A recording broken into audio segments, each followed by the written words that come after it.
नमस्कार। आपका अखबार के इस अंक में आपका स्वागत है। मैं हूं प्रदीप सिंह। किसी भी देश की संकल्प शक्ति की परीक्षा संकट की घड़ी में होती है। संकट आता है तो लोगों का जो देश के प्रति अनुराग है, जो देश से प्रेम है, वो जगता है और पूरा समाज और पूरा देश एकजुट होकर खड़ा हो जाता है संकट से मुकाबले के लिए। और भारत के सामने इस समय संकट का समय है। अमेरिका ने और डोनाल्ड ट्रंप उनके जो राष्ट्रपति हैं, उन्होंने भारत पर 50% टैरिफ लगा दिया। 25%, उसके अलावा 25% पेनल्टी। ये ब्राज़ील के अलावा भारत दूसरा देश है जिस पर 50% टैरिफ लगाया है अमेरिका। और ट्रंप का लगातार उनकी कोशिश है कि किसी तरह से भारत और प्रधानमंत्री नरेंद्र मोदी दबाव में आए, और भारत ने मना कर दिया है। अब सवाल यह है कि इसका असर क्या होगा। इसका असर हमारे कपड़ा उद्योग पर होगा, हमारे चमड़ा उद्योग पर होगा, जेम्स एंड ज्वेलरी पर होगा, रसायन पर होगा, खिलौना उद्योग पर होगा, इन पर होगा। और एक मोटा अनुमान है कि लगभग 48 बिलियन डॉलर के एक्सपोर्ट पर असर पड़ेगा। इसमें श्रिम्प भी है, झींगा बड़ी मात्रा में हम एक्सपोर्ट करते थे अमेरिका को। तो जाहिर है कि ये महंगा हो जाएगा, तो जो है या तो निर्यात बंद हो जाएगा या कम हो जाएगा। भारत सरकार इससे निपटने की तैयारी कर रही है। 2-3 स्तरों पर तैयारी हो रही है। एक तो जो लॉन्ग टर्म पॉलिसी बनने जा रही है, बल्कि बन रही है, वो ये है कि अमेरिका पर निर्यात की निर्भरता कम करते करते ख़त्म की जाए।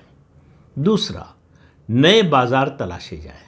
सरकार भी तलाश रही है और ये कंपनियां जो ये उत्पाद बनाती हैं वो भी तलाश रही हैं। और सरकार ने ये तय किया है, ये पॉलिसी जो है इसी हफ्ते घोषित होने वाली है कि जब तक वैकल्पिक बाज़ार नहीं मिलता, इन राहत पैकेज लेकर आएगी कंपनियों के लिए और इनमें काम करने वाले कामगारों के लिए, दोनों की मदद के लिए। सरकार का अनुमान है ये संकट लगभग 6 महीने चल सकता है। तो 6 महीने, अगर ज़्यादा समय लगेगा कि इससे ज़्यादा बढ़ सकता है तो ज़्यादा बढ़ाया जाएगा, लेकिन 6 महीने की तैयारी करके सरकार चल रही कि 6 महीने में हमको वैकल्पिक बाज़ार मिल जाएंगे। इसी साल भारत आने वाले हैं कौन? रूस के राष्ट्रपति व्लादिमीर पुतिन और यूक्रेन के राष्ट्रपति व्लादिमीर ज़ेलेंस्की। अब मुझे लगता है कि दोनों किसी और देश की यात्रा पर दुनिया में और कहीं नहीं गए हैं अमेरिका के अलावा। चूँकि अमेरिका जो है वो अमेरिका बिचौलिए की भूमिका निभाने की कोशिश कर रहा है, इसलिए ज़ेलेंस्की जा चुके हैं 2 बार अमेरिका। और उसके अलावा राष्ट्रपति पुतिन अलास्का में डोनाल्ड ट्रंप से मिले, 3 घंटे की बातचीत हुई। यूक्रेन के स्थापना दिवस पर, उनके स्वतंत्रता दिवस पर प्रधानमंत्री नरेंद्र मोदी ने बधाई दी यूक्रेन को, यूक्रेन के राष्ट्रपति को। उन्होंने धन्यवाद दिया और कहा भारत का बहुत योगदान है। भारत अकेला देश है जिसकी बात सुनने के लिए रूस और यूक्रेन दोनों तैयार है। दुनिया में कोई देश, अमेरिका, चीन, यूरोप का बड़े से बड़ा देश, कोई ऐसा देश नहीं है जो इस स्थिति में हो कि रूस और यूक्रेन दोनों से बात कर सके। इसके अलावा भारत के प्रधानमंत्री एससीओ की बैठक में जा रहे हैं चीन, उसके बाद जापान जाएंगे। जापान ने घोषणा की मंगलवार को ही कि भारत में ऑटोमोबाइल के क्षेत्र में 70,000 करोड़ का इन्वेस्टमेंट करेगा। और भारत के प्रधानमंत्री नरेंद्र मोदी ने हरी झंडी दिखाई सुजुकी की जो गाड़ी है ग्रैंड विटारा ई व्हीकल। दुनिया के 100 देशों में भारत के ई व्हीकल बिकेंगे। ई वाहन जो है भारत के 100 देशों में बिकेंगे। जापान ने घोषणा की है कि अगले 10 साल में 658 ट्रिलियन येन का इन्वेस्टमेंट करेगा, यानी लगभग 65 ट्रिलियन येन का हर साल इन्वेस्टमेंट करेगा। अब इससे भारत की आर्थिक शक्ति का आप अंदाज़ा लगाइए। तो अमेरिका के जो रणनीतिकार हैं, जो विशेषज्ञ हैं, वो कह रहे हैं ट्रंप ने अपने जीवन की सबसे बड़ी भूल की है प्रधानमंत्री नरेंद्र मोदी से और भारत से पंगा लेकर। लेकिन मैं मानता हूं कि भारत सरकार को और भारत देश के निवासियों को ट्रंप का एहसानमंद होना चाहिए, क्योंकि ये जो संकट है इसमें हमारी प्रतिभा और हमारी क्षमता जो है बहुत तेज़ी से उभर कर आती है। ट्रंप ये ना करते तो हम जो अचीव करने जा रहे हैं अभी, हो सकता है अगले 5, 7, 8 सालों में करते। अब ये 1.5-2 साल में हम कर लेंगे। अब आप कहेंगे कि ये हवाई बातें हैं, ऐसा कैसे हो सकता है। आपको एक उदाहरण देता हूँ। इस समय वैसे तो बहुत से लोग हैं जो मान रहे हैं कि प्रधानमंत्री नरेंद्र मोदी ही गलती कर रहे हैं, उनको ट्रंप से बात करनी चाहिए। 4 बार ट्रंप ने बात करने की कोशिश की और प्रधानमंत्री नरेंद्र मोदी ने मना कर दिया। मैंने पिछले वीडियो में कहा था कि जर्मन अखबार में खबर छपी है, जर्मन अखबार के साथ साथ जैपनीज़ अखबार में भी खबर छपी है। और जब स्टेट डिपार्टमेंट से अमेरिका के पूछा गया तो उन्होंने इसके बारे में कोई इसकी पुष्टि या खंडन करने से मना कर दिया। तो ट्रंप को एक नया झूठ लेकर आना पड़ा। ट्रंप ने कहा कि जब ऑपरेशन सिंदूर चल रहा था तो मैंने प्रधानमंत्री मोदी को फ़ोन किया था और धमकी दी थी कि ट्रेड डील नहीं करूंगा अगर युद्ध नहीं रोका, और 5 घंटे में युद्ध रुक गया। अब ट्रंप से बड़ा झूठा नेता इस दुनिया में आपको खोजे नहीं मिलेगा। तो हर बार उसका झूठ पकड़ा जाता है और हर बार एक नया झूठ बोलता है। लेकिन इसके बावजूद मैं कह रहा हूँ कि ट्रंप का एहसानमंद होना चाहिए। ये जो नए नए जियो पॉलिटिकल एक्सपर्ट्स और जो है और नए नए इकोनॉमिस्ट उभर कर आए हैं, वो भारत को सलाह दे रहे हैं कि गलती कर रहे हैं, बड़ा नुकसान होगा। उनको अंदाज़ा नहीं है कि भारत की ताकत क्या है। उसका एक आपको उदाहरण देता हूँ छोटा सा। 1998 आपको याद होगा, अटल बिहारी वाजपेयी की सरकार थी, वो प्रधानमंत्री थे। भारत ने मतलब सरकार बनते ही भारत सरकार ने परमाणु परीक्षण किया। अमेरिका के दबाव में नहीं आए। उससे 3 साल पहले 1995 में पीवी नरसिम्हा राव की सरकार ने भी परमाणु परीक्षण की कोशिश की थी। अमेरिका को पता चला, अमेरिका ने धमकी दी और रुकवा दिया। प्रधानमंत्री अटल बिहारी वाजपेयी की सरकार ने इस बार पूरी गोपनीयता बरती, अमेरिका को हवा नहीं लगने दिया। अमेरिका का पूरा सैटेलाइट सिस्टम और तमाम उनका जो ह्यूमन इंटेलिजेंस कहें, इलेक्ट्रॉनिक इंटेलिजेंस कहें, सब लगा हुआ था ये पता करने में कि भारत परमाणु परीक्षण तो नहीं करने जा रहा है, और भारत ने कर दिया। भारत ने कर दिया। अमेरिका, यूरोप सहित और जापान भी उसमें शामिल था, तमाम दुनिया के देशों ने भारत पर सैंक्शंस लगा दिए। भारत की अर्थव्यवस्था उस समय इतनी मजबूत नहीं थी, भारत में विदेशी निवेश इतना ज़्यादा नहीं था, भारत की आर्थिक स्थिति इतनी मजबूत नहीं थी, और भारत की सैन्य शक्ति तो और भी कमज़ोर थी आज की तुलना में। उसके अलावा वैश्विक मंच पर भारत का वो रुतबा नहीं था जो आज है। इसके बावजूद एक बैठक हो रही थी प्रधानमंत्री के कार्यालय में, जिसमें और कई लोगों के अलावा 2 लोग थे, एक डॉक्टर कलाम और दूसरे एस गुरुमूर्ति। चर्चा इसी सैंक्शंस को लेकर हो रही थी कि कैसे निपटा जाएगा, क्या किया जाएगा, क्या रणनीति हो। डॉक्टर कलाम ने गुरुमूर्ति की ओर देखते हुए कहा कि क्या ऐसा नहीं हो सकता, ऐसा इंतज़ाम नहीं कर सकते आप लोग कि ये सैंक्शंस अगले 10 साल तक लगे रहे। सबको बड़ा आश्चर्य हुआ कि सब लोग सोच रहे हैं कि कैसे जल्दी से जल्दी ख़त्म हो। और आज के जो जियोपॉलिटिकल एक्सपर्ट हैं, अगर उस समय होते तो अटल जी से कहते कि आप फ़ोन उठाइए और अमेरिका के राष्ट्रपति को फ़ोन कीजिए, दुनिया भर के राष्ट्रपतियों, प्रधानमंत्रियों को फ़ोन कीजिए कि हमको बचाइए और सैंक्शंस हटा लीजिए। तो उस समय जो है ऐसे एक्सपर्ट पैदा नहीं हुए थे शायद, या वहाँ तक पहुँच नहीं थी।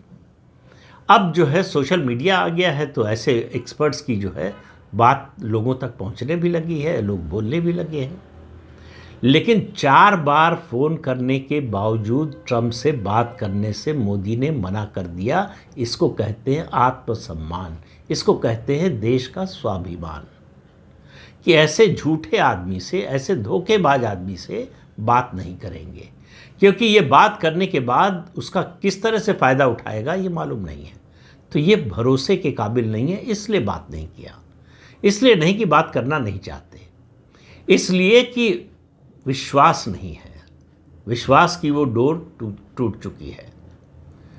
तो क्यों कहा था डॉक्टर कलाम ने? उनका कहना था कि हम सोते रहते हैं जब तक हमको झिझोड़ कर जगाया नहीं जाता, तो ऐसे अवसर हमको जगाते हैं, फिर हमको पता चलता है कि हमारी शक्ति क्या है। उन्होंने नहीं कहा, मैं कह रहा हूँ ये देश ऐसा है जो हनुमान जी की तरह अपनी शक्ति से ही अनभिज्ञ है, उसको बताना पड़ता है। पवन तनय बल पवन समाना, का चुप साध रहे बलवाना, ये जामवंत ने हनुमान जी से कहा था। उनको उनकी शक्ति याद दिलाई थी। और हनुमान जी की शक्ति देखिए, भगवान राम को समुद्र पार करने के लिए पुल बनाना पड़ा और हनुमान जी ऐसे ही लांघ गए। जब उनसे पूछा गया तो उन्होंने कहा कि भगवान से ज़्यादा ताकतवर भक्त होता है, उसकी शक्ति बड़ी होती है, ये गोस्वामी तुलसीदास जी ने कहा। तो भारत की शक्ति को, सोई हुई शक्ति को जगाने का काम ट्रंप ने अपने झूठ और अपनी इस बेशर्म राजनीति से किया है। बेशर्म इसलिए कह रहा हूं कि आप तार्किक आधार पर किसी देश पर टैरिफ लगाएं, किसी देश पर सैंक्शन लगाएं, वो बात समझ में आती है, लेकिन अपने अहंकार के कारण ऐसा करें तो ये शर्मनाक है। भारत और अमेरिका के संबंधों में जिस तरह का सुधार हो रहा था, उस पूरी प्रक्रिया को ही एक तरह से तोड़ दिया है, ख़त्म कर दिया है डोनाल्ड ट्रंप ने। और उनको अभी शायद समझ में नहीं आ रहा है कि उन्होंने अमेरिका का कितना बड़ा नुकसान किया है। भारत की ताकत इसके बाद आप देखेंगे, इन सैंक्शंस के बाद और ताकतवर होकर उभरेगा भारत। भारत की शक्ति और ज़्यादा बढ़ेगी। तो ट्रंप के इस टैरिफ वॉर ने भारत की प्रगति में एक कैटलिस्ट का काम किया है। वो जो विकास की दर चल रही थी, जो विकास हो रहा था, उसकी जो गति थी, उसको बढ़ाने का काम किया है। कैटलिस्ट क्या करता है? किसी भी रासायनिक प्रक्रिया की गति को बढ़ा देता है। ट्रंप के टैरिफ ने वही काम किया है। आप प्रधानमंत्री नरेंद्र मोदी का अगर आप मंगलवार का भाषण याद करें, स्वदेशी पर बहुत जोर दिया है। वो मारुति सुजुकी के एक प्रोडक्ट सुजुकी ग्रैंड विटारा को फ्लैग दिखाकर रवाना कर रहे थे। और ये ई व्हीकल है जो दुनिया भर में एक्सपोर्ट होगा। ये जापान की कंपनी है सुजुकी, जो मारुति सुजुकी है, जापान में भी ये एक्सपोर्ट होगा, दुनिया के 100 देशों में होगा। उन्होंने स्वदेशी पर जोर दिया। उन्होंने कहा स्वदेशी का मंत्र अपनाए बिना जीवन के हर क्षेत्र में स्वदेशी का मंत्र अपनाइए। भारत को मजबूत बनाना है तो यही एक रास्ता है। तो ट्रंप ने उस रास्ते पर, हम अभी हाईवे पर चल रहे थे, ट्रंप ने हमको एक्सप्रेस वे पे डाल दिया। इसलिए मैं कह रहा हूँ कि ट्रंप का एहसान मंद होना चाहिए। लेकिन ट्रंप को ये मालूम नहीं है कि उन्होंने अपने लिए गड्ढा खोद लिया।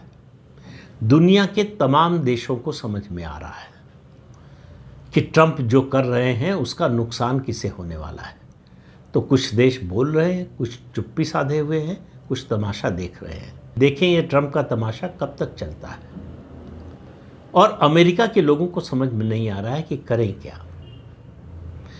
ये ट्रंप टैरिफ के कारण अमेरिका में जितना भी सामान बाहर से आता है, वो अमेरिका बहुत ज़्यादा इंपोर्ट पर निर्भर है। जितना सामान अमेरिका में बाहर से आता है वो सब महंगा हो जाएगा। अलग अलग देशों पर अलग अलग असर पड़ेगा। जहाँ टैरिफ कम है वहाँ सामान की महंगाई थोड़ी कम होगी, जहाँ ज़्यादा है वहाँ ज़्यादा हो जाएगी। अब भारत से जाने वाले सामान के जो उपभोक्ता हैं उनके लिए धीरे धीरे भारत के सामानों की उपलब्धता ख़त्म होने लगेगी या बंद होने लगेगी। भारत सरकार नए इकोनॉमिक रिफॉर्म्स के लिए और अपने सारे सेक्टर्स को, ख़ास तौर से मैन्युफैक्चरिंग सेक्टर को, मैन्युफैक्चरिंग मिशन शुरू करने जा रही है भारत सरकार।